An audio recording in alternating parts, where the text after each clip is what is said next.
iya, di bawahnya nanti.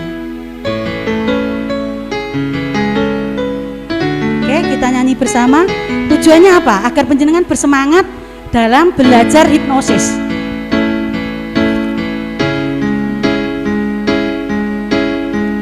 Di saat kita akan berpisah, ayo semuanya.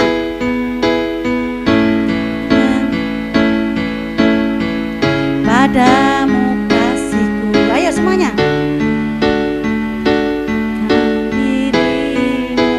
Pak Tomo, itu beratnya kau lepas diriku,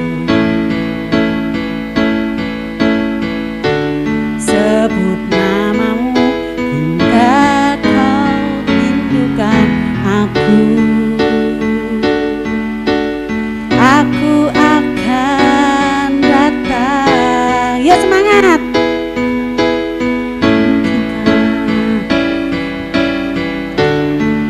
Yang tidak nyanyi nanti dalam menghipnosis panjenengan pasti kesulitan. Ayo yang nyanyi, yuk harus nyanyi. Saya harus mencetak perawat nakes yang pandai menghipnosis.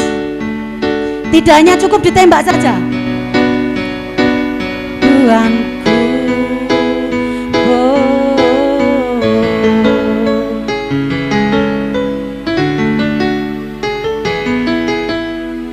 Bahkan ada yang sudah mempunyai sertifikat di mana-mana, tapi hipnosis tidak bisa. Di sini, lambaian tanganmu, ya semangat.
jauh dariku. Tepuk tangan untuk kita semuanya. Siapa nanti yang pengen bisa menghipnosis sampai benar-benar mahir? Oke? Jadi sebenarnya hipnosis itu mudah dengan catatan tadi ada 4 poin yang harus kita tanamkan di dalam hati kita, ya. Tekun, apa tadi? Yakin, belajar, praktek. Kalau sudah belajar hipnosis, bisanya hanya hipnokitan, hanya CH saja. Jangan, harus bisa semuanya. Bahkan ada pasien kecanduan sabu harus ditolong untuk disembuhkan. Biasanya pasien yang sudah kecanduan sabu, dia sudah lari ke rumah sakit, bahkan ke psikolog, ke dokter jiwa, ke dokter ini. Kalau kita mempunyai niat batin kita, saya pengen menolong, insya Allah di situ kita tolong mereka. Jangan hanya kita saja. Jadi pasien-pasien yang lain juga bisa ditolong dengan hipnoterapi, bisa verbal dan non verbal. Oke, lanjut pada materi. Oke. Kita langsung masuk ke materi hipnokitan. Hipnokitan itu sudah saya bilang tadi hanya sebagian saja dari hipnoterapi. Orang pengen berhenti merokok, kok saya bisanya hanya hipnokitan? Jangan itu. Pasien yang mau berhenti merokok, ya kita hentikan rokoknya. Pasien yang takut dengan kecoa, kalau lihat kecoa dia lari-lari, bahkan dia melompat-melompat dari tempat dia melihat kecoa, kita bantu agar dia bisa sembuh. Pasien takut ditensi, wong mau ditensi saja takut, gimana dia mau sembuh tekan darahnya? Kita bantu agar dia bisa lupa terhadap takut ditensinya, kita bantu. Pasien dengan GERD, kalau dia sudah cemas langsung lari ke lambung, setelah lari ke lambung dia akan naik ke tenggorokan, dia akhirnya akan seperti tercekik di tenggorokannya, akhirnya dia muntah. Bahkan sudah oknam ke sarjito, ke dokter kemanapun, ke dokter praktek, ke perawat praktek, ke bidan praktek, kita bantu agar dia bisa sembuh seperti itu. Nih, kita ke konsep dasar dulu hipnosis. Bagi yang sudah belajar hipnosis pasti sudah tahu ini. Nanti saya lebih suka kalau prakteknya 70%, terus untuk teorinya 30%. Setuju? Setuju. Nih, definisi dari hipnosis berasal dari kata hipnos. Bagi yang belum belajar CH, belum belajar hipnosis, ya, ini untuk pemula ya, berasal dari kata hipnos yang merupakan nama dewa tidur orang Yunani. Namun perlu dipahami bahwa kondisi hipnosis tidaklah sama dengan tidur. Sedangkan orang dalam kondisi hipnosis, meskipun tubuhnya beristirahat seperti tidur, ia masih bisa mendengar dengan jelas dan merespon informasi yang diterimanya. Hipnosis adalah suatu kondisi yang menyerupai tidur yang dapat secara sengaja dilakukan kepada seseorang, di mana seseorang yang dihipnotis bisa menjawab pertanyaan yang diajukan serta menerima sugesti dengan tanpa perlawanan. Ya di sini, ujungnya di sini. Untuk verbal di sini. Nanti kita belajar verbal dan non verbal, ya. Oke. Hipnosis adalah teknik atau praktek dalam mempengaruhi orang lain untuk masuk ke dalam kondisi tren hipnosis. Ini juga kunci di sini. Ini kata sepele. Tapi kadang-kadang nakes itu merasa bahwa sudah bisa menidurkan, itu adalah tren. Belum tentu. Kita harus punya acuan. Misalnya saya seorang terapis, saya harus punya acuan. Saya menilai angka tren itu sampai angka 5 misalnya. Akan saya lihat trennya di angka berapa. Kalau pasien benar-benar tren, dia akan ke angka 5. Ke angka 5. Tapi kalau dia baru setengahnya tren, kita menuju ke angka 3. Jadi terserah sang terapis mau memberi penilaian berapa. Misalnya memberikan penilaian 3 angka. 1, 2, 3. Kita nilai di diri kita sendiri karena pengalaman, beberapa pengalaman akhirnya bisa menilai. Oh, ini saya dalam menilai pasien itu terhipnosis itu dengan 3 angka. Misalnya di angka 3 pasien benar-benar tren. Berarti kalau benar-benar tren tanpa anestesi pun bisa. Tapi kalau Anda yakin dia itu tidak tren, baru angka 2, ya harus pakai anestesi. Jangan terlalu pede kalau itu benar-benar tren. Kita pede kalau itu benar-benar kita yakin tadi loh. Kata kunci yakin tadi. Oh, saya menilai ini sudah terhipnosis, sudah saya kasih nilai 3 angka, 1, 2, 3. Berarti pasien saya ini sudah di tren yang ketiga. Berarti tidak pakai anestesi pun tidak masalah. Contohnya alumni saya yang di Pacitan itu sering japri saya. Beliau ada pasien yang jatuh sepeda motor dengan luka sobek, bahkan harus dibersihkan dulu. Setelah itu harus dijahit.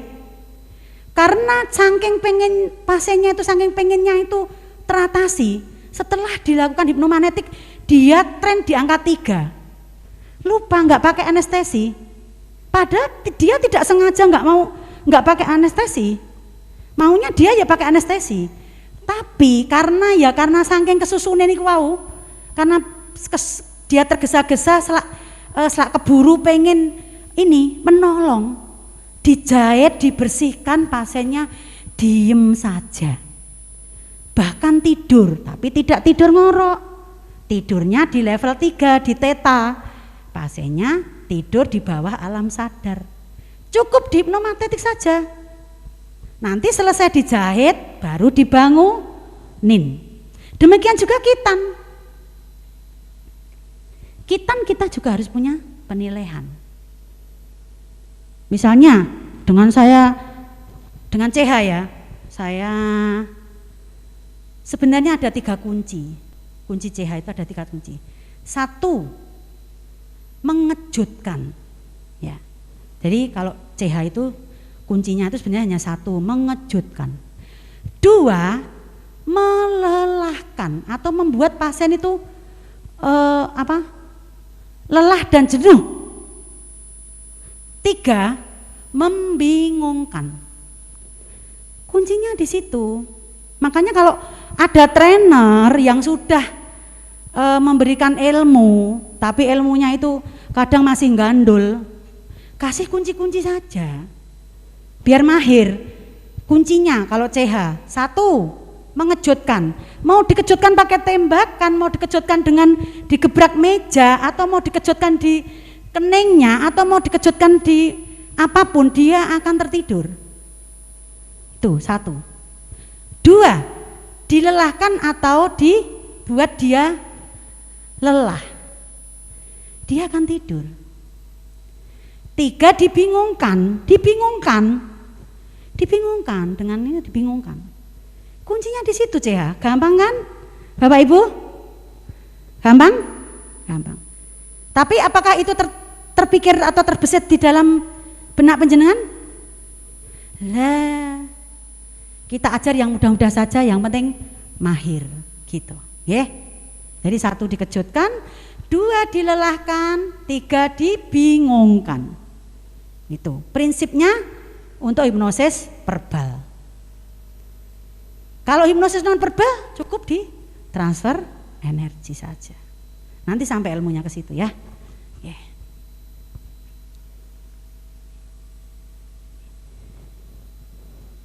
Nih,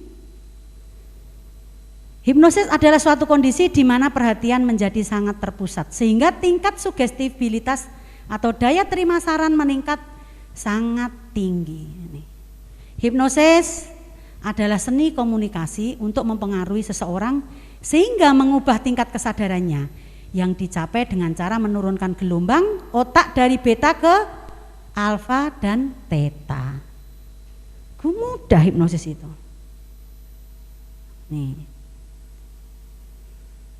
Lah ini yang mau kita pelajari nih, hipnoanestesia.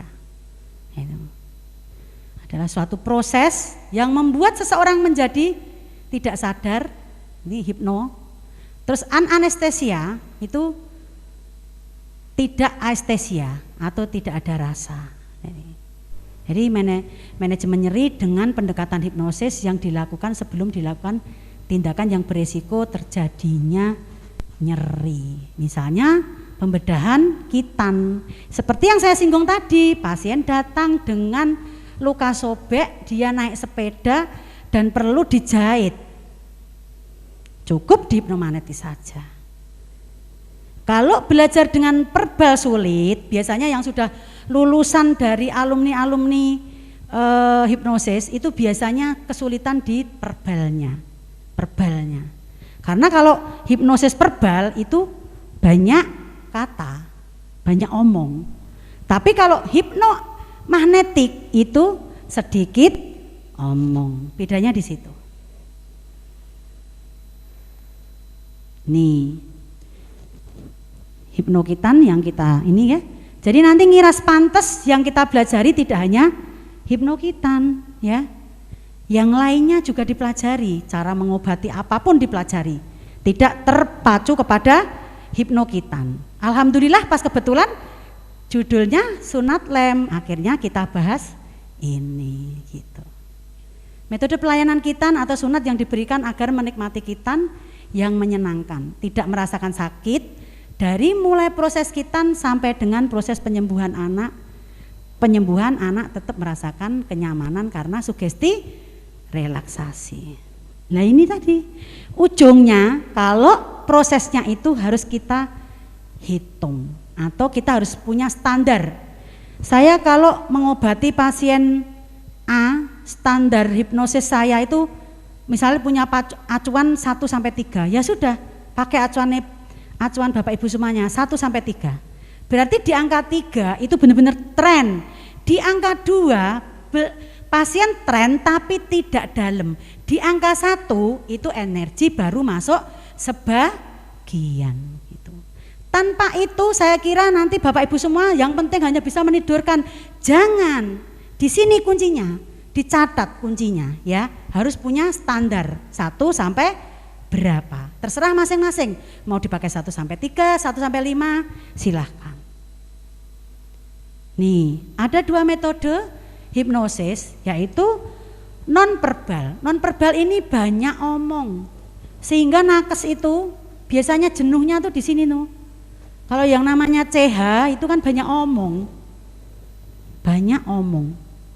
Harus disugesti dalam agar pasien itu bisa benar-benar tanpa anestesi pun bisa.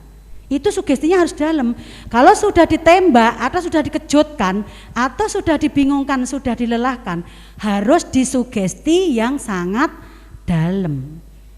Kalau sudah dalam nanti dia akan berada pada hitungan di standar Bapak Ibu semua standarnya misalnya 3, dia akan tren di angka 3. Tapi kalau belum dalam, hanya ditidurkan saja dan hanya sedikit sugesti, pasti dia ada di angka 2. Disuntik meni kroso. Tapi kalau di angka 3 disuntik pun nggak terasa, bahkan eksterpasi ya di jari, eksterpasi di jari itu dari awal ditidurkan sampai dia dibangunkan tidak tahu. Kitan pun juga demikian, tergantung dari kepiawaian dari sang terapis. Bahkan saya pun ada hal yang harus dihindari. Misalnya dengan hipnomagnetik saya tidak boleh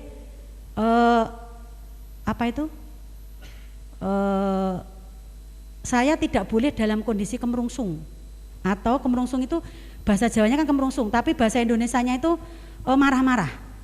Habis marah dengan siapa atau dari kantor dibawa pulang, terus posisi kita masih marah, kita mentransfer energi, itu hasilnya pun ya tidak semaksimal, tidak tren semaksimal angka 3. Jadi ada hal-hal yang harus dihindari dan ada hal-hal yang harus dijalani gitu. Nanti saya kupas.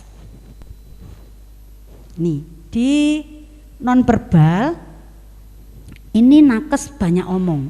Jadi di sini kadang nakes itu nggak maunya di sini karena banyak omong verbal. Tapi kalau non verbal, kalau verbal banyak omong, kalau non verbal ini tidak banyak omong, yang omong hanya pasiennya. Kita bimbing aja dia. Kita bimbing aja dia agar dia bisa sugestinya dia sendiri bisa masuk ke bawah alam sadar. Jadi kalau yang ini yang non verbal ini tanpa banyak omong, yang ngomong pasiennya. Jadi perawat itu sedikit omong. Tapi kalau verbal ini pasiennya, kita sebagai nakes harus banyak omong. Seperti itu. Yeah. Ini tadi kita masuk ke struktur dasarnya. Nih,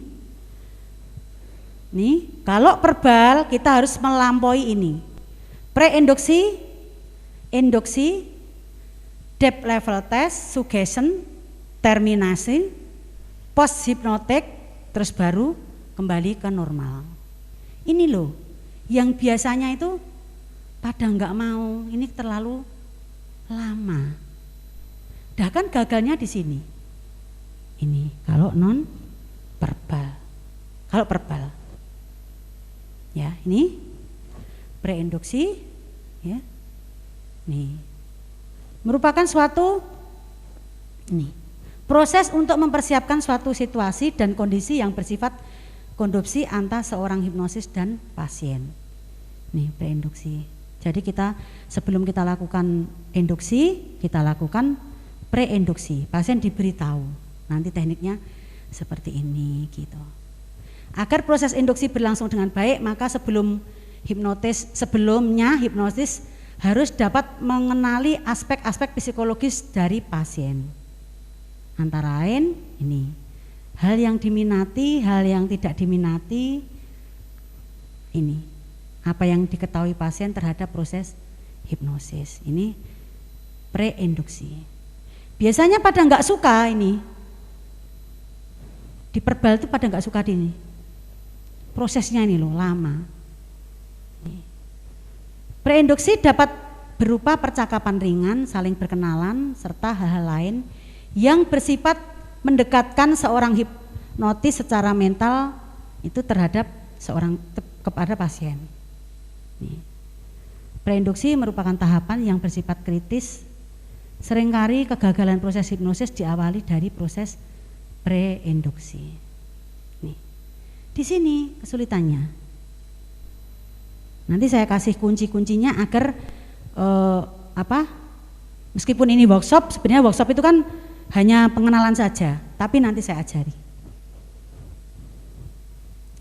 Nih, ya. Terus kita lakukan ini.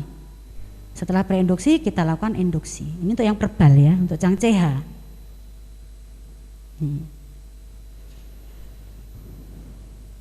Salah satu yang harus dilakukan pada preinduksi adalah sugestivitas. Kadang ada orang yang diinduksi itu sulit karena ini sugestivitasnya rendah. Ini nanti akan saya ajari tanpa disugestivitas dengan teknik itu pasiennya mudah tidur. Nanti akan saya ajari. Ini tes yang harus dilakukan untuk mengetahui tingkat sugestivitas alamiah dari pasien, dan selanjutnya hipnotis dapat melakukan hipnotik training yang biasanya dapat meningkatkan tingkat sugestivitas ini ya.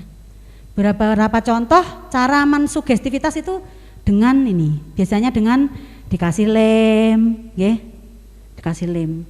Lem apa yang paling lengket? Nanti akan dijawab Alteco. Setelah Alteco, tapi harus fokus ke jarinya. Ayo Bapak harus fokus ke jarinya. Kalau enggak fokus ke jarinya, nanti tes sugestivitas ini juga akan gagal. Ini. Jadi pasien harus benar-benar dia fokus pada jarinya. Itu kita tes sugestivitas. Setelah itu baru kita kasih lem. Ditambahin lem lagi, itu contohnya adalah tes sugestivitas. Dengan balon yang seolah-olah kita membayangkan balon yang naik tinggi, itu juga termasuk tes sugestivitas. Ini salah satunya ini. Ini induksi adalah sarana utama untuk membawa seorang untuk berpindah dari conscious mind ke subconscious mind, dari otak sadar menjadi ke otak bawah sadar.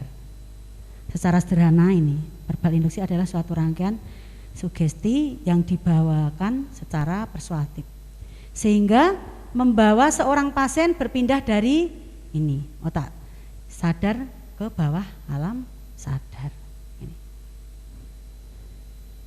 Teknik dan jenis induksi menyesuaikan tingkat sugestivitas dari ini objek hipnosis. Jadi seorang hipnosis yang baik harus terampil dalam memilih teknik induksi yang sesuai.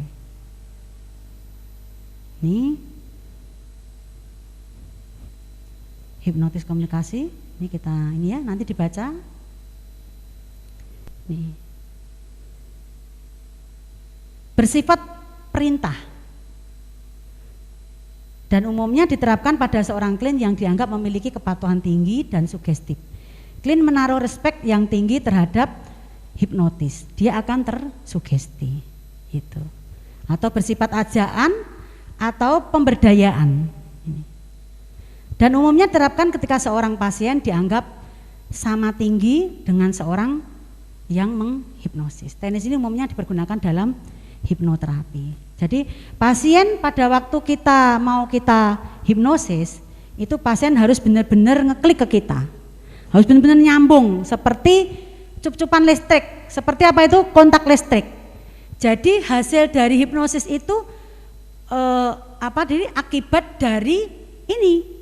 Sang terapis dan sang pasien itu nyambung. Kalau enggak nyambung, lambok dilakukan apapun ya enggak bisa. Lambok dengan teknik apapun enggak bisa. Tapi kalau antara pasien dengan sang terapis itu nyambung, nanti mudah. Seperti itu. Kuncinya di situ. Kunci-kuncinya sebenarnya hanya di situ. Ini depth level test ini merupakan tes untuk melihat berapa jauh kesadaran. Nih, tahapnya di sini. Nih. Setelah itu depth level test baru disugesti. Apa keluhannya? Apa? Kalau kitan ya rasa nyeri mulai hari ini sampai 7 hari ke depan hilang. Atau pada area yang di sini di daerah kitan disentuh apapun nyaman. Nih. Ya, sugestinya. Contohnya seperti itu. Kalau yang verbal. Kalau non verbal cukup dia sugestinya itu di awal. Jadi tidak perlu pada waktu tidur disugesti. Sugestinya itu pada awal. Oke, sugesti, setelah sugesti baru diterminasi. Kalau kitan tadi sugestinya contohnya itu tadi, mulai hari ini sampai 7 hari ke depan nyeri yang ada di sekitar area penis atau area yang di kitan akan berubah menjadi rasa nyaman. Disentuh apapun nyaman. Hari ini sampai 7 hari ke depan. Syaratnya tadi, kalau tren kita nilai 1 sampai 3, di mana nilai trennya Bapak Ibu? Seperti itu. Kuncinya cuma di situ. Gampang tuh, nggih? Mudah ya? Mudah. Suggestion, terus terminasi, dibangunin. Kalau pasien kitan Kalau bisa misal dibangunin, kan tantangan kita itu memang hipnosis itu tantangan kita itu memang ini di kitan ini. Kalau kitan itu kan kalau kitan itu kan pasien anak-anak ya. Jadi kita harus bisa menaklukkan dengan piye carane gitu loh. Kalau ada 10 pasien, mesti ada yang rewel, raketan 2, 3 itu mesti rewel. Lah, piye carane atau bagaimana caranya agar kita bisa bisa kondusif pasiennya. Soalnya pengaruhnya itu banyak banget kan. Jadi tantangan di hipnosis itu memang ini di kitan ini. Kalau kitan itu kalau pasiennya kooperatif ya enak, gampang. Bahkan kita tidurkan itu sampai selesai, tidak bangun sama sekali, dia tidur. Kalau dia benar-benar di nilai yang 3 atau Bapak Ibu memberikan nilai 5, dia ada 1 sampai 5, dia terletak pada nilai 5. Itu. Jadi meskipun banyak, misalnya banyak nakes yang menidurkan dengan mudah, terus ini, tapi tidak menilai, tidak dinilai, nilainya sampai angka berapa, menurut saya seperti itu. Ekstirpasi, mengambil uci-uci atau mengambil apapun, lipum atau ganglion, kalau dia sudah ditidurkan, kita transfer energi, kita tidurkan. Selesai mengambil uci-uci tadi atau ganglion tadi, pasien nggak tahu. Kalau nilainya ada di ukuran tertinggi Bapak Ibu, bahkan nggak tahu. Dia itu sampai heran, kapan ngambilnya, gitu nggak tahu. Itu kelebihan di hipnosis non verbal. Ini nanti dibaca sendiri. Ya. Ancor ini hanya untuk ini loh. Kalau pasien sudah di hipnosis, terus agar dia misalnya bisa setelah disugesti terus kita apakan atau kita nanti mau kita bangunkan, terus agar dia mudah tidur itu diancor ini loh, ancor. Misal pasien kitan diancor boleh, nanti pada saat masuk ruangan klinik atau tempat prakteknya Bapak Ibu semuanya, nanti dia disuruh menghitung saja. 1 misalnya datang ke klinik, 2 duduk, 3 kalau sudah masuk ruangan, nanti dengan aba-aba, dengan ini nurut dengan Bapak Ibu semuanya, nanti terus tidur. Itu sama dengan ancor. Nih. Jadi pasien datang itu pasien sudah disugesti dulu. Pasien datang, terus kedua pasiennya duduk. Nanti dia akan menghafal kalau anak-anak. Oh iya, aku sama Pak Tomo waktu datang itu disuruh duduk. Terus setelah itu dia datang, ya. Dia datang terus suruh duduk. Setelah duduk nanti masuk ke ruangan kitan, nanti disuruh tidur. Itu sudah sugesti. Sudah seperti diancor ini. Nanti pasiennya akan tersugesti kalau kooperatif dia. Oh iya, aku tadi disuruh duduk. Setelah duduk nanti terus berdiri, terus masuk ke ruangan kitan, nanti tidur. Nanti pas disugesti dengan tidur, nanti dia akan mudah. Seperti itu. Oke. Nih, kita lari ke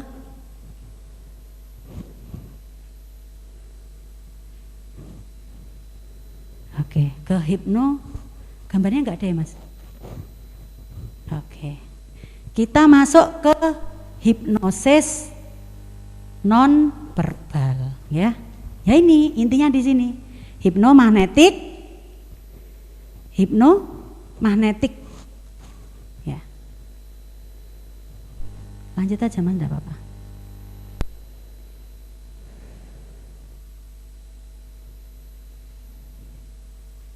Ya.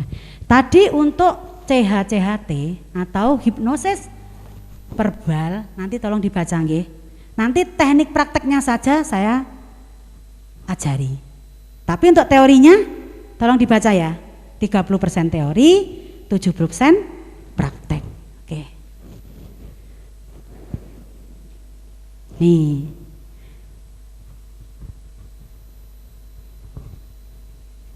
Teknik ini diciptakan oleh Franz Anton Mesmer. Ya, ini. Jadi ini hypnomagnetic radical mesmerism namanya. Hypnomagnetic radical mesmerism. Teknik ini diciptakan oleh Franz Anton Mesmer. Dia seorang dokter bedah. Dilahirkan di Isnang, Jerman pada 23 Mei 1747. Yang biasanya yang disebarluaskan di nakes itu biasanya adalah hipnosis verbal dengan sertifikat CHT. CH itu kuncinya arti yang sesungguhnya atau arti gampangnya. CH itu hanya bagaimana cara menidurkan. Nggih, dicatat nggih. CH itu bagaimana cara menidurkan. Sertifikatnya CH tergantung lembaganya apa. Kalau lembaganya ini bisa kasih harga sekian. Sertifikat CH misalnya harganya 2,5. Terserah yang mau kasih harga. Suka-suka gue. Biasanya gitu di lembaga itu. Gitu. Terus CHT, sertifikat CHT yang diajarkan biasanya itu kan CHT. CHT itu hanya sertifikat bagaimana cara mengobati dari semua keluhan dengan verbal. Ya, dengan itu tadi. Semua keluhan. Karena sudah ditemukan ini tadi yang non verbal, yang apa? Yang non verbal, otomatis non verbal juga masuk di hipnoterapi, ya. Jadi kenapa kok sudah pada belajar, sudah mempunyai sertifikat CHT tapi pada tidak mahir atau pada enggak bisa? Ya tergantung. Itu tadi, yang pertama tadi yang saya sampaikan tadi, niatnya itu. Terus yang terakhir siapa trenernya? Trenernya memberikan ilmunya full power tidak. Kadang kan ada trainer yang pelit ilmu, hanya diberikan dasar-dasarnya saja, pulang nggak bawa apa-apa, taunya tadi tadi pas menidurkan begini. Ada yang seperti itu. Makanya silahkan belajar dengan trainer manapun, tapi cari trainer yang full, benar-benar memberikan ilmu itu full. Bahkan kalau pulang tidak mahir kasih sanksi. Gitu. Kalau saya tak kasih sanksi. Kalau saya ajarkan hypnomagnetic radical mesmerism terus dia pulang nggak bawa ilmu, saya kasih sanksi. Nanti mengikuti pelatihan berikutnya di mana gitu, di Jakarta atau di mana seperti itu. Jadi nakes itu nanti dia akan tertantang. Wah, aku nek ra mahir sama Biani suruh ngulangi, kayak padahal pelatihan berikutnya di Surabaya misalnya seperti itu. Akhirnya kan berpikir, wah aku berarti harus mahir kan gitu. Jangan sampai belajar kok orang mahir, belajar harus mahir, pulang harus membawa ilmu gitu. Gitu ya Pak Tomo ya. Jangan sampai kok belajar kok setelah itu kok apa itu. Kalau pendalaman silahkan, karena pendalaman itu hipnoterapi kan mengobati bermacam-macam keluhan. Itu silahkan pendalaman. Tapi untuk teori dan prakteknya harus mahir. Nggak boleh nggak mahir, pulang harus mahir. Seperti itu. Nih, beliau menerbitkan disertasi doktoralnya yang dalam bahasa Latin dikenal sebagai De Fluxu de Planetarium in Fluxu in Corpus Humanium, atau diterjemahkan sebagai pengaruh planet pada tubuh manusia. Jadi memaparkan pengaruh dari bulan dan planet pada tubuh manusia, terutama pada kesehatan. Mesmer juga menyimpulkan ada sebuah aliran magnetis semesta yang tidak kasat mata, yang menyelimuti segala sesuatu di dunia ini, termasuk dalam tubuh manusia. Dan memahami cara kerja aliran magnet ini akan memungkinkan kita untuk mengendalikannya. Jadi magnet itu harus dikendalikannya. Dan ketika digunakan dalam konteks pengobatan, maka mampu menyembuhkan penyakit. salah satunya adalah penyakit dalam atau interna. Pada tahun 1774, Mesmer melakukan percobaan penyembuhan menggunakan media magnet pada seorang pasien yang bernama ini, Franziska Osterlin, yang mengidap histeria, dan percobaan tersebut hanya beberapa jam saja, beberapa menit saja Franziska tersembuhkan. Ini. Jadi sebenarnya ilmu magnetik ini sebenarnya sudah lama ditemukan, tapi tidak dikembangkan seperti itu. Kenapa ada gelang magnetik, ada kalung magnetik, bedanya apa dengan ini? Padahal di sekitar kita itu sebenarnya banyak magnetik, banyak energi. Contohnya udara. Kenapa manusia kalau tidak ada udara nggak bisa hidup? Lah mau diganti yang lain saja. Itu adalah energi sebenarnya. Hanya dikatakan bahwa itu adalah oksigen. Dan terbukti loh, manusia itu tanpa oksigen nggak bisa hidup loh. Itu sebenarnya energi magnet sebenarnya. Coba hidungnya ditutup, mulutnya ditutup, mesti nggak bisa hidup. Nah kenapa membutuhkan itu? Karena di alam sekitar kita itu banyak energi magnetik. Dan energi itu harus disalurkan dengan cara bagaimana, seperti itu. Pengembangan energi magnetik pun ini, seorang praktisi atau seorang nakes dengan umum itu pun beda. Cara mengembangkannya beda. Saya dulu menemukan energi magnetik ini pasien yang dirawat luka, terus kita energi magnetik, dia itu tidur, bahkan dia tidak tahu kapan selesainya. Itu saya kembangkan. Kalau tidak saya praktekkan sendiri, mana mungkin ditemukan? Mana mungkin Pak Tomo tahu? Enggak tahu. Karena itu saya kembangkan. Waktu mengajarkannya itu tidak sesimpel itu. Waktu mengajarkannya simpel, tapi waktu kita seorang praktisi mempraktekkan itu tidak sesimpel yang diajarkan dari rumah hipnotis. Jadi saya kembangkan sendiri.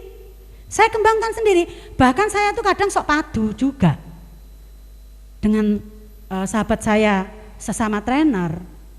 Itu misalnya punya pendapat ini. Lah kenyataannya saya sudah menjalani sendiri. Pasien yang saya rawat luka, pasiennya tidur. Pasien yang dijahit, pasien tidur. Pasien yang dikitan, pasien tidur. Kalau umum kan tidak tahu. Kalau yang bukan nakes kan tidak tahu, gunanya hanya untuk menyembuhkan ini. Tapi kita nakes seperti itu, saya kembangkan seperti itu. Dan setiap satu trainer dengan trainer lain pun itu berbeda, tergantung pengalamannya di lapangan. Gitu. Saya sampai ditanya sama Mas Lindra yang di TikTok yang terkenal itu loh ya. Di TikTok itu Mas Lindra itu satu hari itu bisa nyampe sekian juta, bahkan beliau sampai ratusan juta hanya karena hipnosis. Tapi beliau itu sudah belajar, tapi beliau kok yang diajarkan Bunda kok beda ya dengan yang diajarkan beliau. Setelah saya begini Mas, setelah ini terus begini. Oh alah, saya baru tahu maknanya radical mesmerism tuh seperti itu. Mesmerism tuh seperti itu. Jadi pakai CHT, semua pasiennya tuh di CH semuanya. Dan sudah belajar magnetik tapi tidak diterapkan karena tidak tahu itu tadi. Cara menyampaikan trainernya beda. Seperti itu. Itu. Apa penjenengan semua Bapak Ibu tidak pengen terkenal seperti Mas Lindra? Pengen juga kan? Ya, jadi pinter bermedsos, TikTok. Beliau itu bisa sukses karena di medsos seperti itu. Mari kita ajak teman-teman kita ajak sahabat-sahabat kita untuk apa? Bersemangat atau yakin kita tuh bisa gitu loh. Tuh, ya. Nih. Simbol mahadasat yang merupakan gabungan dari kedua kinestik. Simbol kinestik ini lebih mengacu kepada perasaan atau firasat. Ketika seseorang ingin menyampaikan sebuah pesan pada orang lain yang berbeda bahasa, maka pikirannya menyuarakan suara-suara dalam bahasanya sendiri. Dan gambaran yang akan dimaksud tadi, pesannya tersebut, gabungan dari suara dan gambar tersebut akan melahirkan ini getaran yang biasa disebut dengan vibrasi. Nah ini nanti akan menghantarkan seperti itu. Terus ini vibrasi yang beresonansi pada orang yang kita ajak untuk berkomunikasi, yang diterimanya dalam bentuk intuisi. Ini tentang isi pesan yang kita sampaikan. Dan pesan ini kemudian diterima oleh otak sadar dan diteruskan ke otak bawah sadar. Di sini loh kuncinya. Hanya di sini. Hipnomagnetik itu sebenarnya hanya di sini. Nih. Kenapa kok bisa ya? Seperti itu. Nih. Dalam mesmerism yang terjadi adalah kita mengakses pikiran tidak sadar seseorang untuk berkomunikasi. Ketika bagian ini terakses, kita langsung melakukan intervensi di sana sesuai kebutuhan dan setelahnya barulah kembali ke pikiran sadar.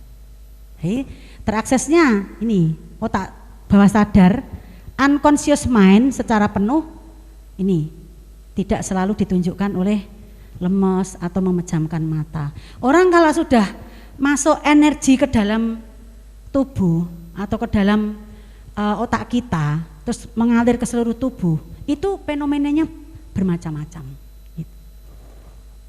Nih, selama unconscious atau otak bawah sadar ini sudah menangkap makna simbol-simbol yang kita tunjukkan melalui bahasa tubuh, suara dan vibrasi, maka ia akan menyesuaikan kondisinya sendiri untuk berubah. Jadi sugestinya itu di awal. Jadi sugestinya di awal ditangkap oleh otak bawah sadar, akhirnya pasiennya nanti akan berubah. Yang awalnya takut kecoa, nanti pasiennya tidak takut kecoa. Yang awalnya takut ditensi, pasiennya nanti tidak takut ditensi. Yang awalnya takut dikitan, nanti dia akan berani untuk dikitan, seperti itu. Nih, dengan menggunakan gerakan tangan seperti kibasan dengan pola tertentu, ini ya, mengakses kondisi seperti serupa dengan hypnotic trance pun ada. Jadi dia ini ya, dengan kibasan tangan nanti energi kita akan masuk. Biasanya hal ini digunakan untuk meregenerasi daya penyembuhan alami tubuh. Ya.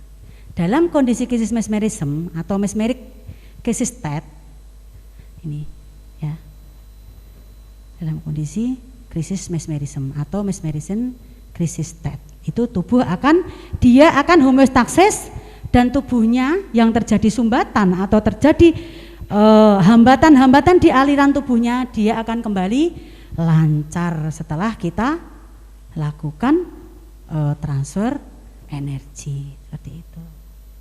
Nah ini dan melepaskan hambatan-hambatan magnetik dalam tubuh. Bedanya dengan hipnoterapi, dalam kondisi ini subjek biasanya bergerak sendiri melepaskan hambatan-hambatan internal. Oke. Ilmunya ini tapi saya beri yang membuat gagal dan yang membuat berhasil.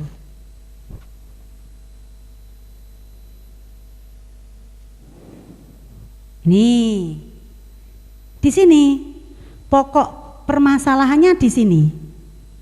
Kegagalan. Kenapa pasien bisa gagal di transfer energi atau kondisi trennya, misalnya pasien mau dikitan. Terus kita nilai 1 sampai 3, terus dia berada di nilai 2. Kenapa? Karena di sini. Nih. Terapis terlalu bernafsu untuk segera ingin membuat tren. Jadi hipnosis itu memang ada larang-larangan yang harus dihindari. Jadi tidak hanya sekedar bisa menidurkan dengan digentak, dengan ditembak, dengan diapakan, itu kita harus tahu prosedur untuk menghindari kegagalan. Nih, terlalu bernafsu ingin membuat tren. 2, energi yang dipedarkan kurang maksimal.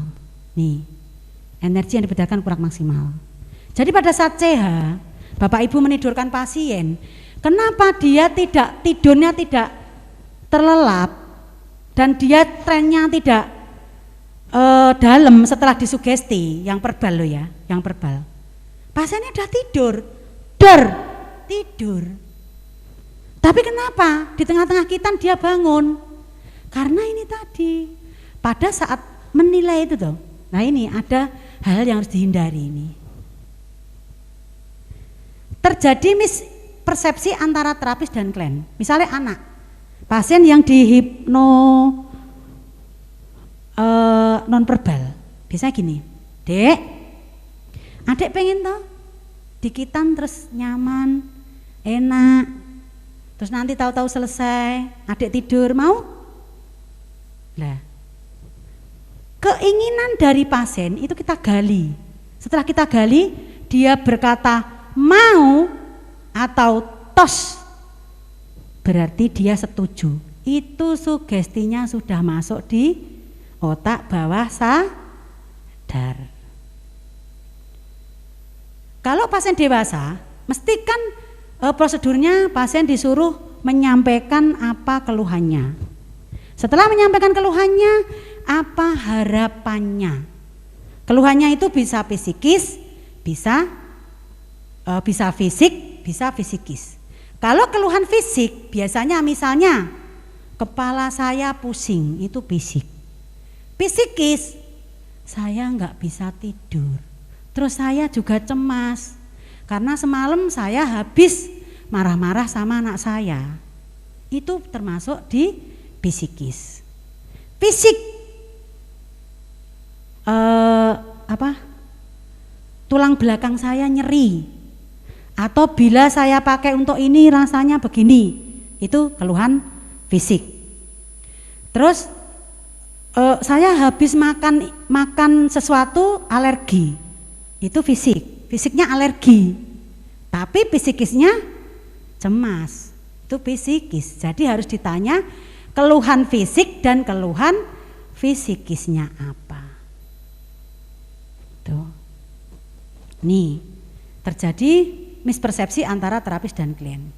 Terus pasien juga takut dijatuhkan, ini akan mempengaruhi juga. Sama, di verbal itu pasien takut untuk dikitan atau dia takut waktu di hipno itu dia takut. Itu juga akan mempengaruhi hasil dari kitannya tadi. Hasil dari trennya tadi. Yang trennya awalnya itu harus 3, akhirnya berkurang menjadi 2 itu. Sehingga harusnya nggak usah pakai anestesi, ya harus pakai anestesi seperti itu. Terus ini pasien memiliki gangguan saraf, ini orang gila. Kalau orang gila itu nggak bisa pakai transfer energi. Terus ini pasien menolak energi dari sang terapis, itu juga akan mengurangi trennya. Jadi yang trennya itu harusnya di angka 5, dia di angka 3 atau 2 seperti itu. Hal-hal seperti ini tuh yang tidak pernah diperhatikan oleh ini sang terapis, dan pengajar pun harus menyampaikan ini. Kadang masih ada, sudah saya tidurkan kok, bahkan tadi sudah saya tembaknya banter sekali, tapi pasiennya masih bangun. Itu di sini, ini ya. Terus larangannya, nih dalam kondisi marah jangan menerapi, duduk dulu, terus sholat. Bar marah dengan istrinya, dengan anaknya, atau dengan teman di kantor, ada pasien yang mau kitan, kesusu wae atau tergesa-gesa pasien dikitan, terus diteko didor atau ditidurkan, terus dia dikitan. Jangan, istirahat dulu, bilang ke anaknya, Dek, bapak sholat dulu ya, nanti setelah sholat, nanti terus saya sunat, gitu. Nih larangannya ini. Dalam kondisi marah, gak boleh. Sedang membenci orang, nek benci aja benci amat. Benci oleh neng sudah, wis rampung gitu. Nggih. Kalau membenci orang itu juga akan mengurangi ini nilai trennya. ya nggak sembuh. Terus ini, kondisi emosional yang tidak stabil. Makanya kalau orang sudah belajar hipnoterapis, kalau sudah belajar hipno, itu kita itu harus nyemelehke atau menaruh pikiran kita. Nggak boleh negatif thinking, nggak boleh sering marah, nggak boleh, emosi kita itu harus bagaimana supaya kita itu stabil dan energi kita itu powerful gitu loh.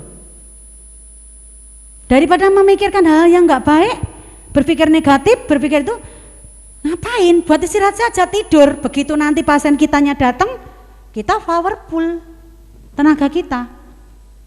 Karena kalau kita mentransfer energi itu kita transfer 2 pasien aja kita sudah ngos-ngosan, sudah lelah gitu. Jadi makanya harus dihindari itu tadi. Nih, kondisi emosional ini kita harus stabil. Nah, saya itu sejak mengenal hipnoterapi itu, saya itu orangnya jadi cuek, nggak tahu saya. Saya tuh cuek. Bahkan kalau ada teman di kantor itu saling ngerasani itu, saya tegur. Tapi negur saya cuma gini loh, Dek, bang orang itu tuh belum tentu loh lebih baik dari kita. Ngapain kita ngomongin? Buat apa? Jadi nanti bagaimana kalau sudah mengenal hipnoterapi, nanti penjenengan semua, Bapak Ibu semuanya nanti akan pikirannya atau mindsetnya sini akan berubah. Itu kalau itu tadi 4 dari tadi yakin dan lain-lain tadi diperhatikan. Jadi saya tuh kalau suruh berpikir negatif sama orang, wegah atau enggak, buat apa? Itu membuat kita sakit. Membuat kita sakit. Jadi udah cuek saja. Apa yang kita lakukan yang terbaik apa? Perkara itu diterima, ya monggo. Enggak diterima ya enggak masalah. Yang penting kita berpikir positif. Tujuannya apa? Ini tadi loh. Ini biar kalau kita mentransfer energi itu bisa powerful. Jadi nggak usah benci-benci sama orang. Kalau benci sekali benci ya sudah, bar itu dihilangin gitu. Mindsetnya Bapak Ibu semua mulai sekarang harus dirubah. Nggak usah berpikir negatif, nggak usah.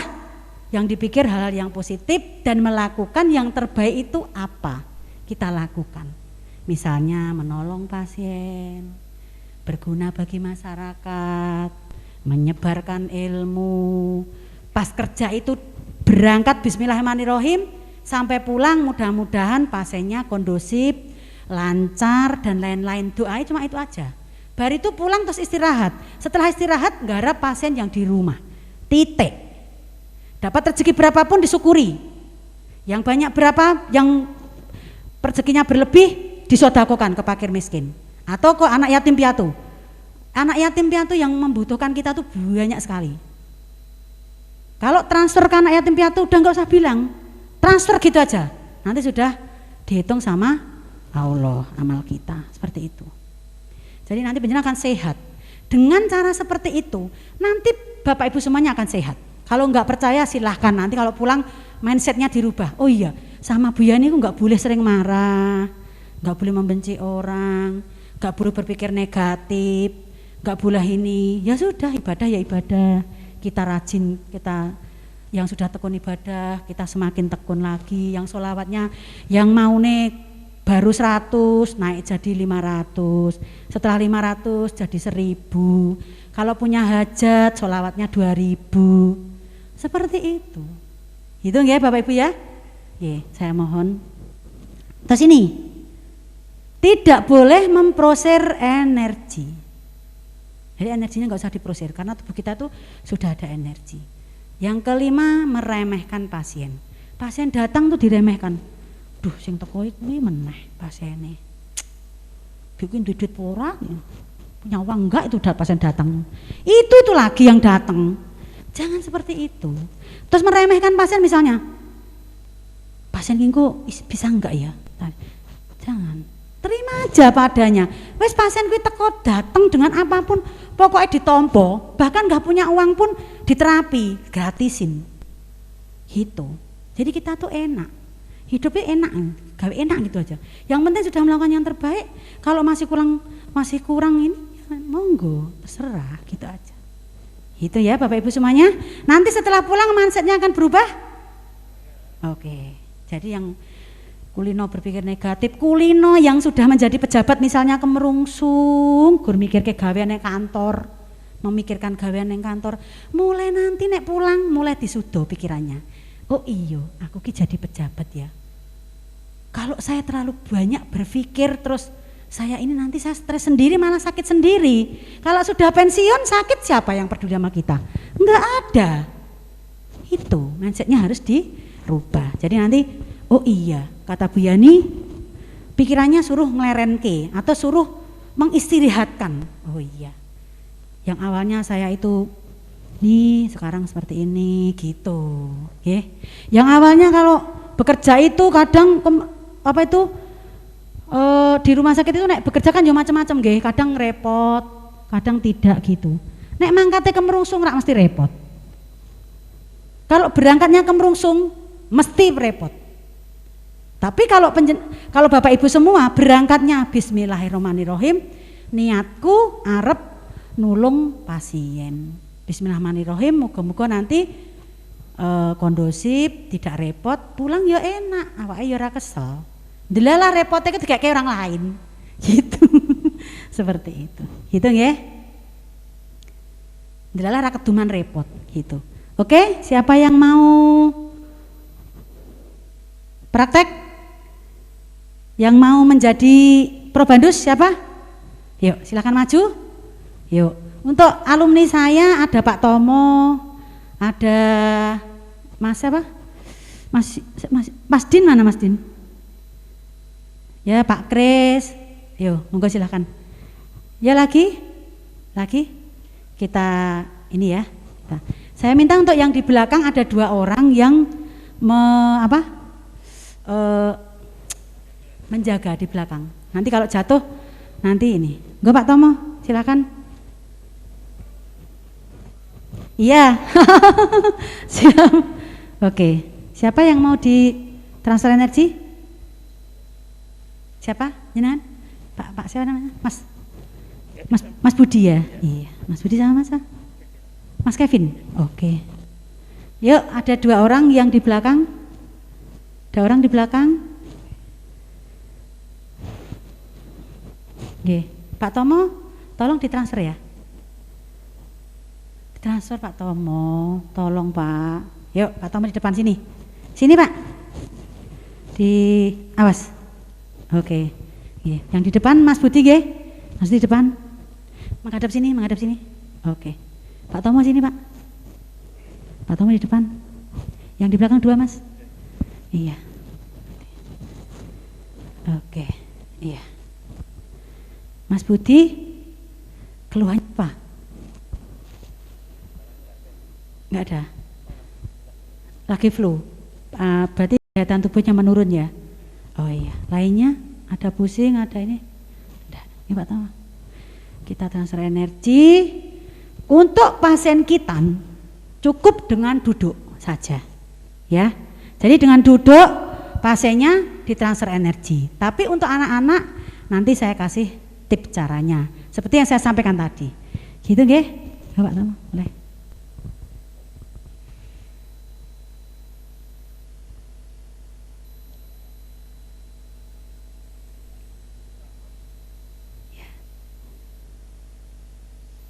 Pasien disuruh rileks santai ya.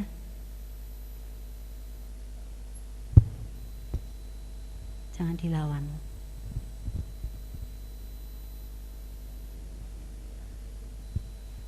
Tak usah. Iya. Nanti. Rileks santai. Ya. Jangan dilawan.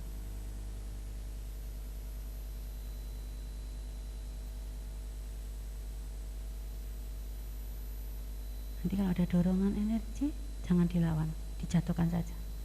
Di belakang sudah ada. Jangan ditahan.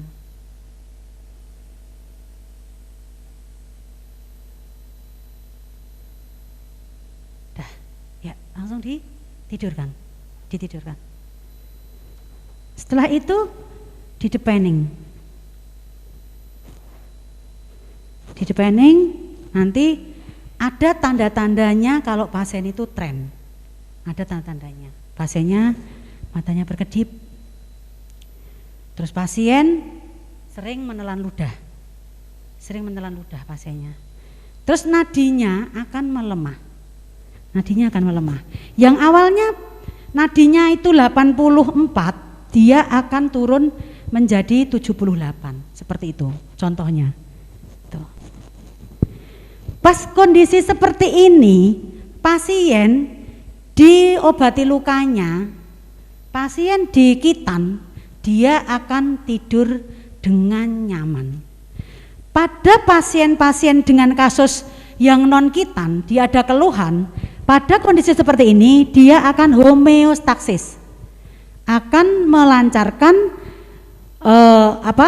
peredaran darah yang tersumbat, dia akan melancarkan sel-sel yang tidak normal, dia akan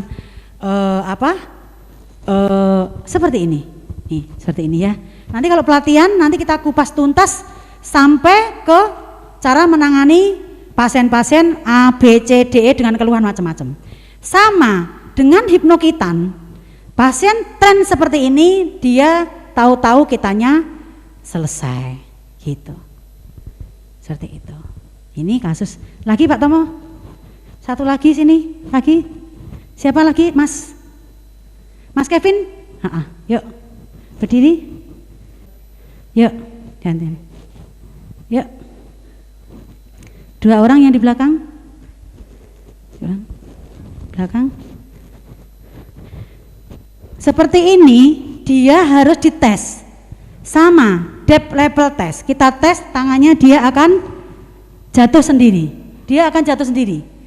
Dia seperti dikunci, pengen ngapa-ngapain nggak bisa. Tapi dia masih mendengar.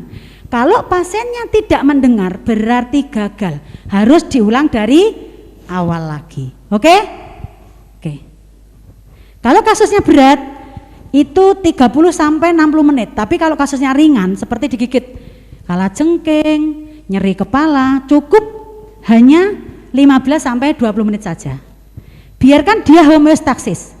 Biarkan dia homeostasis, melancarkan semua sumbatan-sumbatan. Oke? Agak ke belakang. Oke.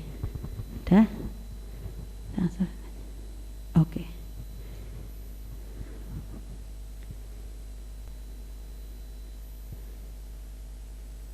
Syaratnya pada waktu mentransfer energi agar pasiennya tren seperti tadi ya. Ada poin-poinnya. Poin-poinnya itu diperhatikan. Tidak asal menidurkan saja. Seperti orang ini tidak asal-asalan. Oke, dari telinga ditarik Mas, tarik ke depan, set, kanan kiri, terus baru di mata, baru ditahan. Jangan ditahan kalau sudah ada dorongan energi. Biasanya pasien takut untuk jatuh, itu membuat gagal dan membuat trennya itu akan berkurang. Jadi ya harus pakai anestesi, kalau enggak bisa. Nih. Ini sudah tren ini. Kondisi berdiri sudah tren Pak. Ditahan. Yuk. Tidurkan. Oke. Berdiri dia sudah tren, matanya sudah begini. Nih. Dia sudah tren, bahkan trennya sangat dalam. Nih kita angkat tangannya. Sudah jatuh sendiri. Kita angkat tangannya sudah jatuh, kakinya kita angkat sudah jatuh sendiri. Lah ini seperti ini. Nanti pada teknik kitan, anak itu senang setelah selesai dikitan dia bahagia. Bahkan sebelum dibangunkan nanti dikasih sugesti. Pasiennya nurut sama orang tua, rajin beribadah, rajin untuk belajar, seperti itu. Jadi hipnosis itu tidak hanya melulu di anestesi, tidak. Tanpa anestesi yang bagaimana? Trennya yang bagaimana? Pengen lihat ke depan, monggo silakan. Silakan ke depan. Silakan. Silakan ke depan, nggih.